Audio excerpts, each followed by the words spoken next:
అంజలి గారు సారీ అంజలి గారు మీ క్యారెక్టర్లో గురించి అడుగుతాండి. సెకండ్ ఎపిసోడ్లో మీరు ఒక మాట చెప్తారు, అందరి పక్కలో పడుకుంటాం కంటే ఒక పక్కన పడుకుంటే సేఫ్, అందుకే నేను ఇక్కడికి వచ్చాను, శివయ్య నేను ఎంచుకున్నాను అని చెప్తారు. అటువంటిది థర్డ్ ఎపిసోడ్లో నాకు తెలిసి దర్శిని తీసుకొచ్చి శివయ్య దగ్గరికి వెళ్తారు. ఆ క్యారెక్టర్కి ఎంతవరకు న్యాయం చేసినట్టు అవుతుంది? పుష్ప క్యారెక్టర్ పుష్పకి ఇష్టపడి చేయట్లేదు ఇది. అదే తను ఫస్ట్ ఎపిసోడ్లో మెన్షన్ చేసిన, సెకండ్ ఎపిసోడ్లో మెన్షన్ చేసిన, లాస్ట్ ఎపిసోడ్లో మెన్షన్ చేసిన, పుష్ప ఇష్టపడి చేయట్లేదు. పుష్పతో ఒక డైలాగ్ నేనే చెప్పుంటాను, 10 మంది పక్కలో నలగడం కంటే ఒక్కడి కింద బతకడం బెటర్ అని నేను ఇక్కడికి వచ్చాను తప్ప అది నాకు ఇష్టమైన జాబ్ కాదు అనేది నేను అక్కడ మెన్షన్ చేశాను. తినకు మనసుకి ఇష్టపడింది దర్శితోటి పెళ్లి చేసుకుని సంతోషంగా ఉండాలనేది. సో బట్ స్టిల్ అక్కడ కూడా తను చెప్తుంది నాకు ఇప్పుడు కూడా భయంగానే ఉంది అని. She is not completely okay with it. కానీ దర్శి తీసుకెళ్ళి నుంచోబెట్టినప్పుడు తనకు వేరే దారి లేదు, తనకు అది ఆ లైఫే కావాలి. షీ నెవర్ సెడ్ నాకు ఆ లైఫ్ నచ్చింది, ఇది నాకు ఓకే, ఇది బాగానే ఉంది, అసలు ఇది మేము చూపించనే లేదు. అవును, చూపించలేదు. కానీ మీకు ఒక ఊరి చివర ఒక షెల్టర్ ఇచ్చి మీరు బతకడానికి ప్లేస్ ఇచ్చినప్పుడు అటువంటి శివకి అన్యాయం చేయటం, నేను క్యారెక్టర్ గురించే చెప్తున్నాను, అది కరెక్టా? టెన్షన్ పడకు నాగేశ్వరరావు, వదిలే.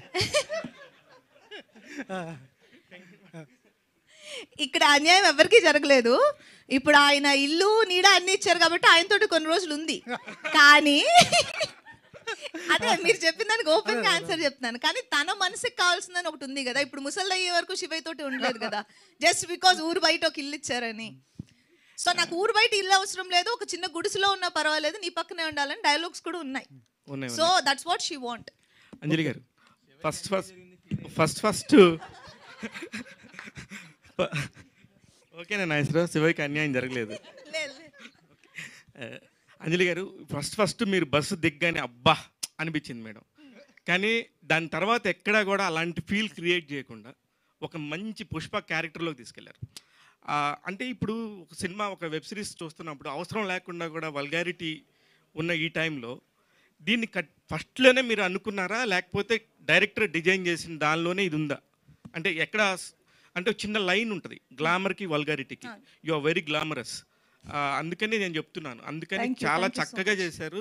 ఎక్కడ కూడా వేరే అభిప్రాయం కూడా రాలేదు. ఒక ఊర్లో జర్నీ ఫీల్ అయ్యాం తప్ప ఎవరు నటిస్తున్న ఫీల్ కూడా రాలేదు.